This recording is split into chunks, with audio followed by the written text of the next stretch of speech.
ফ্যাসিবাদী শক্তি যাতে ভিন্ন কোনো ফর্মে দেশে আর ফিরে আসতে না পারে সে লক্ষ্যে জুলাই আগস্ট হত্যাকাণ্ড ও নৃশংসতার ন্যায় বিচার নিশ্চিত করা প্রয়োজন।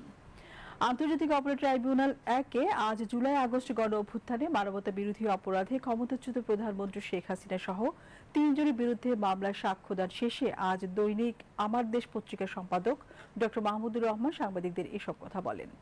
সকালে বিচারপতি মোহাম্মদ গোলাম মর্তুজা মজুমদারের নেতৃত্বাধীন ৩ সদস্যের ট্রাইব্যুনালে এই মামলার ১৬তম দিনের সাক্ষ্য গ্রহণ শুরু হয়। এই মামলার অপর আসামি সাবেক স্বরাষ্ট্রমন্ত্রী আসাদুজ্জামান খান কামাল ও সাবেক আইজিপি চৌধুরী আব্দুল্লাহ আল মামুন। আজ দ্বিতীয় দিনের মতো মামলার ৪৬তম সাক্ষী হিসেবে সাক্ষ্য দেন ডক্টর মাহমুদুর রহমান। পরে ট্রাইব্যুনালে তার জেরা সম্পন্ন করেন রাষ্ট্রনিযুক্ত আসামি পক্ষের আইনজীবী। সাক্ষ্যদান ও জেরা শেষে সাংবাদিকদের সঙ্গে কথা বলেন ডক্টর মাহমুদুর রহমান। এ সময় তিনি বলেন, শেখ হাসিনা হিটলারের মতো ক্ষমতাধর না হলেও মানসিকতায় হিটলারকেও ছাড়িয়ে গেছে। মাহমুদুর রহমান বলেন, জুলাই আগস্টে শহীদদের পরিবার সহ আহত ও জুলাই যোদ্ধা ও তাদের পরিবারের সদস্যরা ন্যায় বিচারের প্রত্যাশায় ট্রাইব্যুনালের দিকে এখন তাকিয়ে আছেন। কতটা ভয়াবহ একজন সরকার প্রধান হতে পারে যে সে সন্তান তুল্য ছাত্রদের কথা বলছে হত্যা করবার জন্য এবং তাদের লাশ গুম করবার জন্য। সারা বিশ্বে এটা এখন প্রমাণিত হয়ে গেছে যে বাংলাদেশ একটা ফ্যাসিস্ট রাষ্ট্র ছিল এবং শেখ হাসিনা একটা ফ্যাসিস্ট প্রধানমন্ত্রী ছিলেন, যিনি ভারতের নির্দেশে কাজ করেছেন।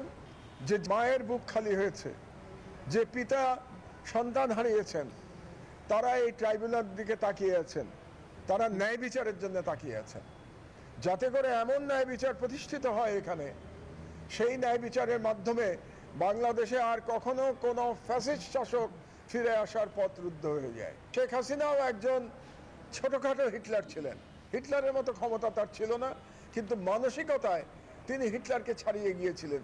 হিটলার কোনোদিন বলে নাই হত্যা করো এবং লাশ গুম করে ফেলো।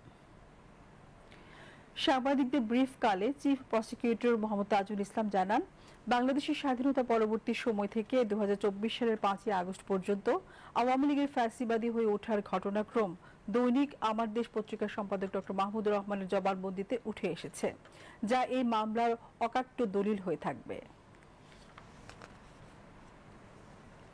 আজকে মাহমুদুর রহমান সাহেবের সাক্ষ্য গ্রহণ অসমাপ্ত অংশটুকু তিনি বলা শেষ করেছেন। তিনি মূলত আওয়ামী লীগ সরকারের যে পেছনের রাষ্ট্র ক্ষমতায় আসা এবং বাংলাদেশের রাজনীতিতে আওয়ামী লীগের কী ধরনের ভূমিকা ছিল, শেখ হাসিনা এবং তার পিতা শেখ মুজিবুর রহমান কী ধরনের রাজনীতি করেছেন সেই বিষয়গুলো বর্ণনা করেছেন। অর্থাৎ একটা এই শাসক গোষ্ঠী তারা কিভাবে ফ্যাসিস্ট হয়ে উঠেছিল একটা গণতান্ত্রিক উপায়ে নির্বাচিত দাবি করে, সেই বিষয়টা তিনি এনেছেন।